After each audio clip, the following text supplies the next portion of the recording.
अस्सलाम वालेकुम व्यूवर्स, कैसे हैं आप? उम्मीद है कि आप खैरियत से होंगे। उर्दू ज़बान में हम अक्सर ऐसे जुमले इस्तेमाल करते हैं जैसे कि बकवास मत करो, मेरी बात सुन लो। वो बकवास कर रहा है। बकवास मत करो वरना मार खाओगे। ये ऐसे जुमले हम गुस्से की हालत में इस्तेमाल कर रहे होते हैं उर्दू में। जब हम इंग्लिश में इनको ट्रांसलेट कर रहे होते हैं तो वो कौन सा स्ट्रक्चर हम इस्तेमाल करेंगे जिसके ज़रिए हम आसानी से ऐसे जुमले इंग्लिश में ट्रांसलेट कर सकें। तो आइए इस लेक्चर में इसको तफसीलन डिस्कस कर लेते हैं। बकवास करने को इंग्लिश में टॉक नॉनसेंस कहते हैं। टॉक नॉनसेंस किसके लिए इस्तेमाल होगा? बकवास करने को।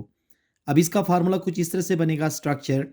सबसे पहले सब्जेक्ट, फिर उसके बाद हेल्पिंग वर्ब, फिर टॉक नॉनसेंस, उसके बाद अदर वर्ड्स, इसके बाद कोई सेंटेंस भी आ सकता है। अब हेल्पिंग वर्ब के साथ ये टॉक जो होगा वो क्या होगा? वो चेंज होता चला जाएगा। अगर वॉज आ गया तो टॉकिंग होगा, एम आया तो टॉकिंग होगा, ठीक है। डू एंड डज के साथ टॉक ही रहेगा। इसी तरह से ज़माने के साथ, टेंस के साथ ये टॉक क्या होगा? चेंज होता चला जाएगा। जैसे कि वो बकवास कर रहा है। वो बकवास कर रहा है। He is talking nonsense. He is talking nonsense.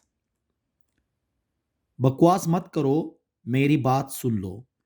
बकवास मत करो, मेरी बात सुन लो। Don't talk nonsense, listen to me. Don't talk nonsense, listen to me.